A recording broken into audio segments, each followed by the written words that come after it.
जी हाँ दोस्तों, आइए आज के आउटसोर्सिंग कच्चे क्रम से जुड़ी कुछ खबरों को जल्दी से जान लेते हैं कहाँ से क्या खबर आई है। तो सबसे पहली खबर देख लेते हैं दोस्तों। आज यहाँ पर नारायणगढ़ अंबाला से ग्रामीण चौकीदारों के फसल खरीद केंद्रों पर ड्यूटी लगाने पर ग्रामीण चौकीदारों ने प्रदर्शन कर रोष प्रकट किया। जी हाँ दोस्तों, क्या है ये मामला, आप लोगों को थोड़ा सा बैकग्राउंड इसका बता देते हैं कि अभी एक सप्ताह पहले ही एक लेटर जारी किया गया था कौशल रोजगार निगम की तरफ से, एक भी जो मंडियों में हर बार जो फसल उठाने का जो सीजन आता है, चाहे वो धान का सीजन है, धान बिक्री का समय आता है या फिर गेहूं बिक्री का समय आता है, तो उस समय जो है कौशल रोजगार निगम की तरफ से चौकीदारों की भर्ती की जाती है कुछ समय के लिए, जब तक ये फसल उठती है, और डाटा एंट्री ऑपरेटरों की भर्ती की जाती है। लेकिन इस बार क्या हुआ दोस्तों, क्योंकि आचार संहिता लगी हुई है, ग्रामीण जो है चौकीदारों की ड्यूटी को दोस्तों अब उन चौकीदारों की जगह लगा दिया है, क्योंकि उनकी भर्ती नहीं की गई, कौशल रोजगार निगम के चौकीदारों की भर्ती नहीं की गई, क्योंकि आचार संहिता लगी हुई है। तो अब अपनी कमी को पूरा करने के लिए, यानी कि कर्मचारी कमी को पूरा करने के लिए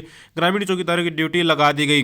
तो ग्रामीण चौकीदार इसका विरोध कर रहे हैं, क्योंकि इनके पास काम का बर्डन पहले से ही है। इन्होंने यहाँ पर बताया कि इनकी ड्यूटी है जो बीएलओ के साथ भी लगी हुई है, जो एक तरह से कह सकते हैं जो चुनावी ड्यूटी है ये कह सकते हैं, क्योंकि जो आ, मतदाता जो पहचान पत्र है उसकी जो है आजकल काम उस पर चला हुआ है। दूसरा यहाँ पर इन्होंने ये बताया है कि इनकी जो ड्यूटी है वो जो क्रीड है डिपार्टमेंट जो परिवार पहचान पत्र बनाता है उसके वेरिफिकेशन में भी इनकी लगी हुई है ड्यूटी। तो अब एक और ड्यूटी इनको दे दी गई है, तो ये इससे नाराज है और चाहते हैं कि इनकी ड्यूटी यहाँ से हटाई जाए, क्योंकि इनके ऊपर अतिरिक्त जो है बर्डन हो गया है। तो यहाँ पर दोस्तों उन चौकीदार यानी कि जो चौकीदार भर्ती होने थे उनकी कमी को देखते हुए यहाँ पर जो है इनकी ड्यूटी लगाई गई थी, लेकिन अब ये इसका विरोध कर रहे हैं। डाटा एंट्री ऑपरेटरों का तो प्रबंध दोस्तों, जो भी डिपार्टमेंट कृषि क्षेत्र से किसी न किसी रूप में जुड़ा हुआ है, तो वहां से तो डाटा एंट्री ऑपरेटर लिए जाएंगे और ग्रामीण चौकीदार उन चौकीदारों की जगह पर लगाए गए हैं। तो इस तरह से सरकार ने जो अपना काम चलाने के लिए ये व्यवस्था बनाई थी, लेकिन इस व्यवस्था का यहाँ पर ये जो है विरोध कर रहे हैं। चरखी दादरी से देख लेते हैं अगली खबर। यहाँ पर मांगों को लेकर होमगार्ड जवानों ने भाजपा जिलाध्यक्ष को सौंपा है ज्ञापन। जी हाँ दोस्तों, नियमित ड्यूटी दिए जाने सहित अनेक मांगों को पूरा करने की मांग यहाँ पर इन्होंने की है। भाजपा जिला अध्यक्ष यहाँ पर जो है बताया गया है, डॉक्टर किरण कलकल से मुलाकात कर ज्ञापन जो है इन्होंने सौंपा है और बताया है कि इनकी जो ड्यूटी है वो नियमित रूप से इनको दी जाए। इन्होंने बताया है 3-3 महीने की ड्यूटी से इनको निजात दिलाई जाए। होमगार्ड जवानों का जो पीएफ ईएसआई है उसका लाभ इनको दिया जाए। हालांकि जो इन्होंने बताया है यहाँ पर भी प्राइवेट सेक्टर में काम करने वाले कर्मचारियों को पीएफ ईएसआई का लाभ दिया जाता है, लेकिन इनको नहीं दिया जाता। लेकिन होमगार्ड जवानों को इसका जो लाभ नहीं दिया जा रहा है, तो इससे ये मांग कर रहे हैं कि इनको भी लाभ दिया जाए ईएसआई पीएफ का। होमगार्ड जवानों को रिटायरमेंट के बाद भी ये जो है सम्मान भत्ता राशि, पेंशन राशि सरकार द्वारा नहीं दी जाती है, जो कि आंगनवाड़ी वर्कर चौकीदारों को इसकी जो है राशि दिए जाने की घोषणा की गई है। यानी कि इन्होंने बताया है किस तरह से अन्य कर्मचारियों को वो सुविधाएं मिल रही हैं, लेकिन इनको वो सुविधाएं नहीं दी जा रही है, तो ये भी इन सुविधाओं के हकदार हैं। इसी की मांग को लेकर यहाँ पर जो है ये ज्ञापन देने के लिए पहुंचे हुए हैं जिला अध्यक्ष जी को।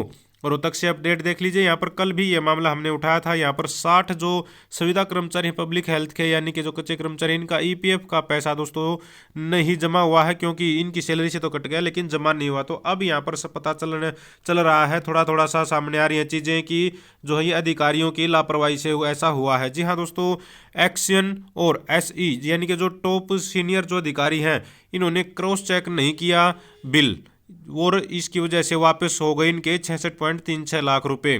तो यहाँ पर क्या था ये मामला देख लीजिए जल्दी से। बहुत खबर तो बड़ी है लेकिन छोटे शब्दों में दी गई है, थोड़े शब्दों में। पब्लिक हेल्थ विभाग के 60 कर्मचारियों की ईपीएफ और ईएसआई का पैसा जमा न होने का सबसे बड़ा कारण बिना बिल जांचे उसे चंडीगढ़ मुख्यालय भेजना था। इसके चलते लेबर मद में मिले 66.36 लाख रुपए 31 मार्च को वापिस हो गए।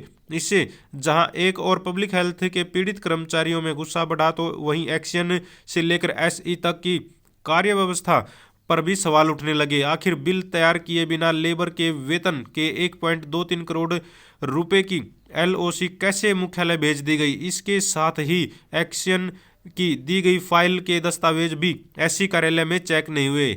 यानी कि एसडीओ ने क्या किया, फाइल बनाकर भेज दी।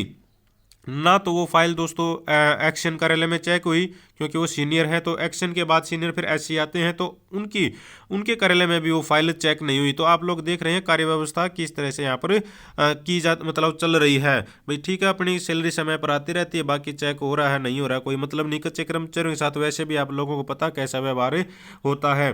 तो यहाँ पर आप लोग देख पाएंगे इनका जो पैसा वो अटक गया, खाते में जमा नहीं कराया गया। यहाँ पर बताया गया है कायदे से यानी कि रूल के मुताबिक पब्लिक हेल्थ विभाग के एसडीओ की ओर से भेजे गए बिल की जांच एक्शन और एससी को करनी चाहिए, ताकि डिमांड के अनुसार बिल की उपलब्धता का मिलान हो सके। लेकिन दोनों शीर्ष अधिकारियों ने ऐसा नहीं किया, लिहाजा कर्मचारियों को इसका खामियाजा भुगतना पड़ा। मुख्यालय से 1.23 करोड़ की एलओसी भेज दी गई, लेकिन बिल की उपलब्धता न होने के कारण वितरण में पेंच फंस गया। तो इस तरह से कार्य व्यवस्था चली हुई है।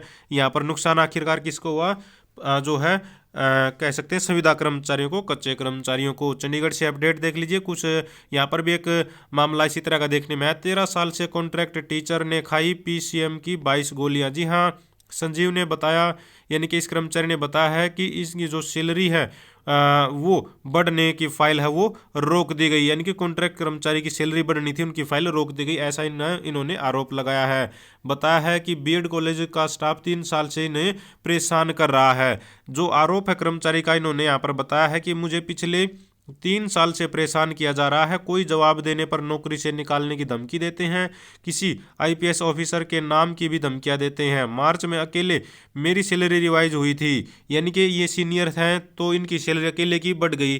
ठीक है, तो क्योंकि अन्य कॉन्ट्रैक्ट एम्प्लॉयज की तुलना में मैं काफ़ी सीनियर हूँ, लेकिन प्रिंसिपल ने फाइल रोक दी। जी हाँ दोस्तों, प्रिंसिपल ने फाइल रोक ली कि जब तक कि सबका होगा तब इनके साइन करेंगी। भाई देखिए, ये सीनियर है तो इनकी अगर बढ़ रही है तो कम से कम इनकी तो फाइल आगे बढ़ा देनी चाहिए इनको। जो सीनियर अधिकारी हैं उनको उससे क्या मतलब है कि किसी और की बढ़ रही है नहीं बढ़ रही, उनका जब टाइम आएगा उनकी बढ़ जाएगी, लेकिन इनका टाइम आया था तो इनकी फाइल सामान्य रूप से चलनी चाहिए थी, जबकि नहीं चलाएगी, ऐसा इनका आरोप है। दूसरी तरफ जो प्रिंसिपल है उनका यहाँ पर क्या कहना है, उनका पक्ष भी देख लेना जरूरी है। इनका कहना कि किसी को तंग नहीं किया गया, कमरे खाली कराने का नोटिस दिया गया था, हमने किसी को तंग नहीं किया है। संजीव के पास से पिछले 4 साल से 4 बड़े हॉलनुमा कमरे हैं, उसको छुड़वाने के लिए कई बार कहा, नहीं माना तो 2-3 पहले नोटिस दिए थे, न ही माने, न मेरे स्टाफ ने संजीव को तंग किया। हो सकता है उसको कोई घर का प्रॉब्लम हो, न ही पुलिस से इस मामले में कोई सूचना मिली, हायर अथॉरिटी को बता दिया गया है। तो यहाँ पर प्रिंसिपल का कुछ अलग कहना है, जबकि कर्मचारी कुछ अलग यहाँ पर बोल रहा है, आरोप लगा रहा है कि इसको परेशान किया जा रहा है। लंबे समय से इनकी सैलरी की फाइल भी बढ़ने की रोक दी गई है। आगे देख लीजिए यहाँ पर, हालांकि ये भी आप लोगों को बता दें, समय समय पर कर्मचारियों के शोषण के मामले आते रहते हैं, खासकर कच्चे कर्मचारियों के।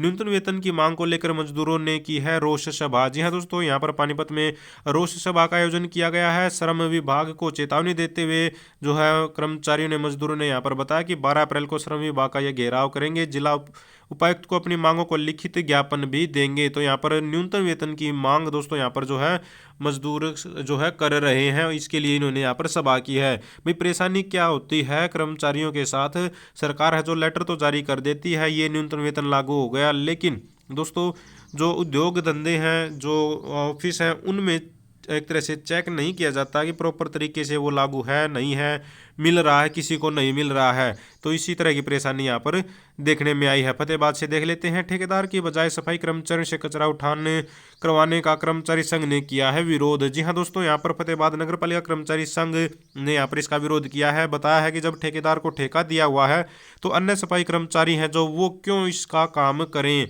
बता दें आप लोगों को, यहाँ पर 28 नियमित कर्मचारी और 114 पालिका रोल कर्मचारी हैं। ये दोस्तों इसका विरोध कर रहे हैं, क्योंकि ठेकेदार को काम दिया गया है तो ठेकेदार ही इसका जो है काम करने का उसका जिम्मा बनता है। अंत में एक और खबर देख लीजिए, यहाँ पर 5 जिलों के 64 स्कूलों में कोई शिक्षक नहीं। जी हाँ दोस्तों, ये हरियाणा की बात हो रही है। 5 जिलों के 64 स्कूलों में कोई शिक्षक नहीं। नूहू से 197 के तबादले पर कोई नया टीचर नहीं मिला। ये तो 5 जिलों की बात है, 64 स्कूलों में तो कोई भी शिक्षक नहीं। दूसरी तरफ यहाँ पर एक और बताया गया है, 42 स्कूलों में सिर्फ एक एक शिक्षक है। जी हाँ दोस्तों, 6 जिलों के 42 स्कूलों में सिर्फ एक एक ही शिक्षक है, और रेवाड़ी हिसार में 50% ही शिक्षक है। तो शिक्षा के हालात आप लोगों के सामने है। नंबर 1 हरियाणा कहा जाने वाला जो प्रदेश है, दावे बड़े बड़े होते हैं, लेकिन शिक्षा का क्या हालात बना रखे हैं ये आप लोग देख पा रहे हैं। तो दोस्तों ये थी सारी की सारी आज की आउटसोर्सिंग कच्चे कर्मचारी जुड़ी खबरें। अगर आप भी चाहते हैं हरियाणा में एजुकेशन से रिलेटेड कच्चे कर्मचारी जुड़ी खबरें समय पर पाना तो चैनल को जरूर सब्सक्राइब करें, वीडियो को लाइक करें, दोस्तों के साथ शेयर करें। Thank you very much.